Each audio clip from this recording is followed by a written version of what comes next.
À son tour, la région de l'extrême nord accueille la caravane de distribution des kits scolaires aux jeunes filles vulnérables à la déscolarisation. Il faudrait déjà dire que cette distribution fait partie d'une kyrielle d'intervention effectuée par le SWED au bénéfice de la femme et pour le cas d'espèce de la jeune fille sahélienne. Il s'agit en fait d'un appui qu'on apporte pour soutenir l'éducation de la jeune fille. C'est dans le cadre du maintien de ces jeunes filles-là à l'école. Il est question ici de leur rendre l'offre d'éducation accessible à travers un kit qui va non seulement leur permettre de prendre leurs cours dans de bonnes conditions, mais également leur permettre de réviser même en cas de coupure d'énergie. Et donc, ce sont des kits qui ont été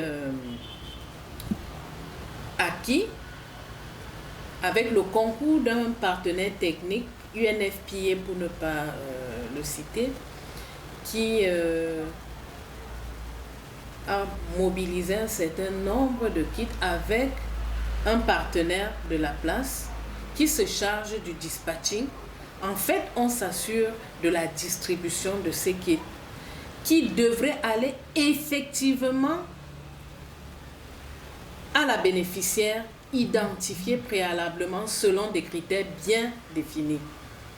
Et donc, on dépose dans les établissements, il y a la mobilisation communautaire qui va nous permettre par le même biais, d'informer, de sensibiliser sur le bien fondé de l'éducation de la jeune fille. Et le SWED, avec son partenaire, a mis sur pied des équipes de supervision qui vont effectivement descendre sur le terrain pour s'assurer que tout se passe selon les normes.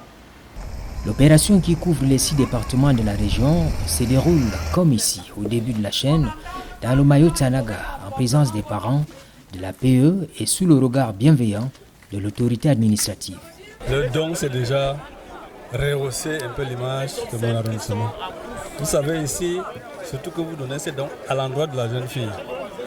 La jeune fille est notre moyen faible en termes d'éducation dans l'arrondissement. Elle est concernée, elle est victime des mariages précoces, de la déscolarisation et tout ce qui va avec.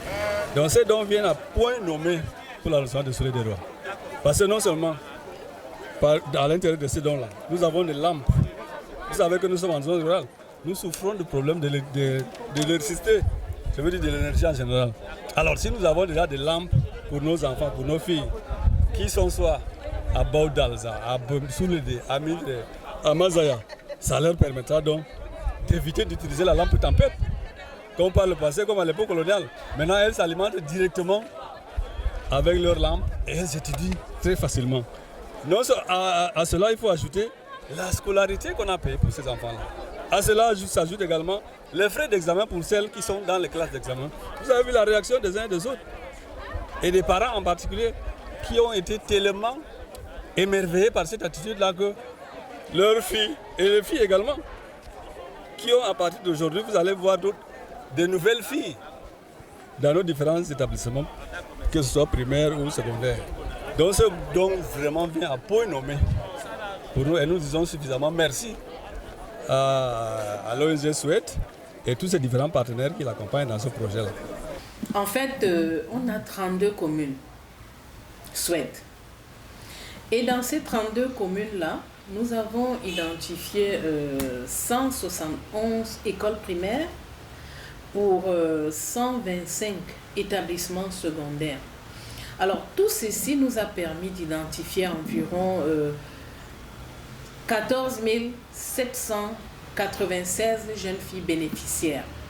Un dispositif est mis en place pour que, dès que les kits sont déposés, un mécanisme est mis en branle les 2 jours qui suivent pour que l'opération ne traîne pas et que les bénéficiaires rentrent en possession de leur kit le plus rapidement possible.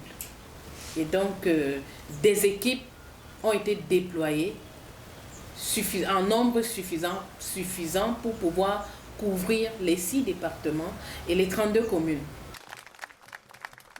Dans l'Omayo Tanaga, comme partout ailleurs, les kits scolaires ont eu un accueil favorable. Je suis fière d'avoir ce sac. Avant, j'avais le problème d'études. Mais après avoir reçu ce sac, je n'aurai aucun problème. Très fière de ces ONG qui nous ont fourni ce don. Je suis très contente et très fière. Nos filles partent en mariage parce qu'on a beaucoup de difficultés. On n'a pas les moyens pour que nos filles progressent de l'avant. Je veux dire que vous êtes Dieu. Comment vous avez même su que vraiment nous sommes pauvres dans ce village. C'est vraiment, nous vous encourageons.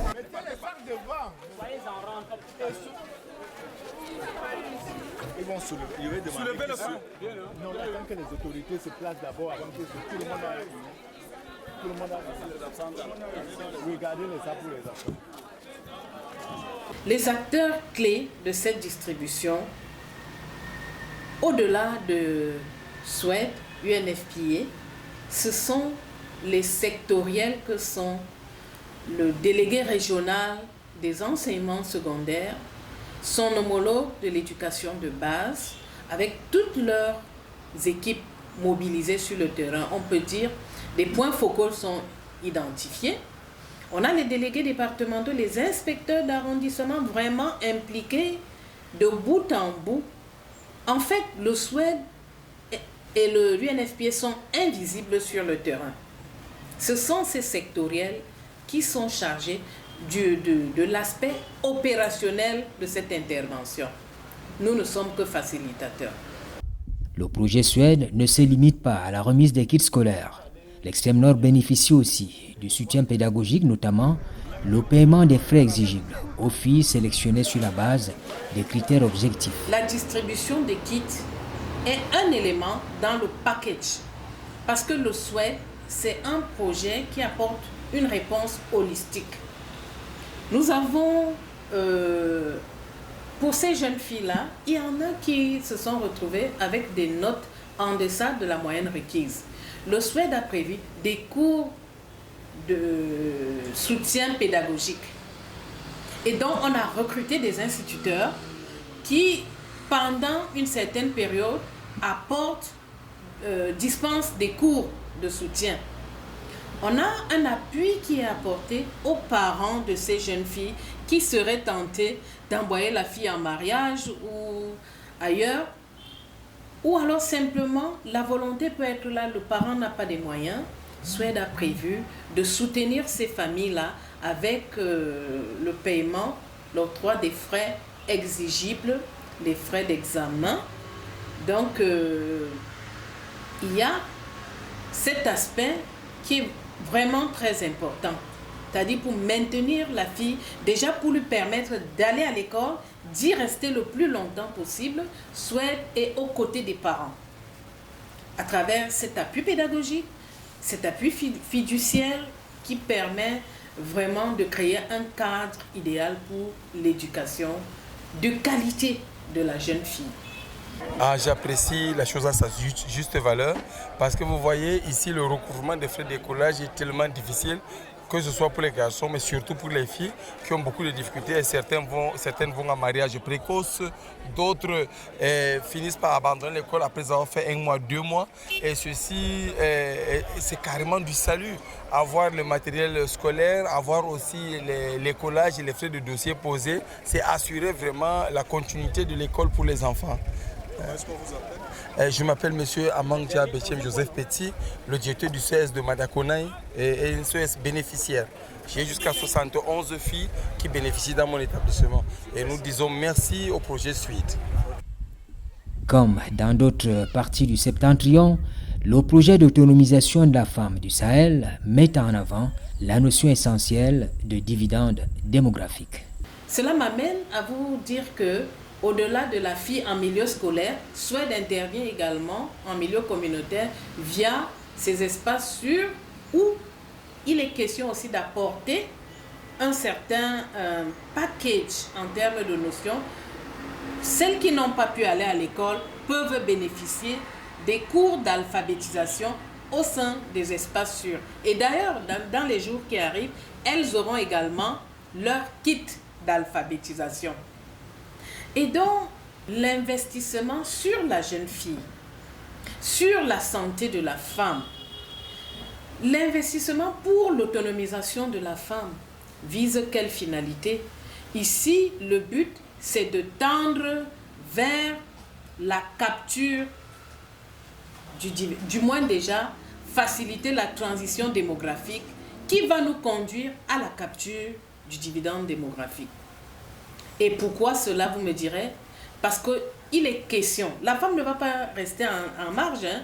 La femme qui fait partie des ressources humaines du Cameroun, à travers le Suède, va devenir un capital humain qui va participer, qui va apporter sa pierre à l'édifice Cameroun et de la plus belle des manières. Le projet Suède, sous la co-tutelle du ministère de l'économie et du ministère de la promotion de la femme et de la famille, est financé par la Banque mondiale.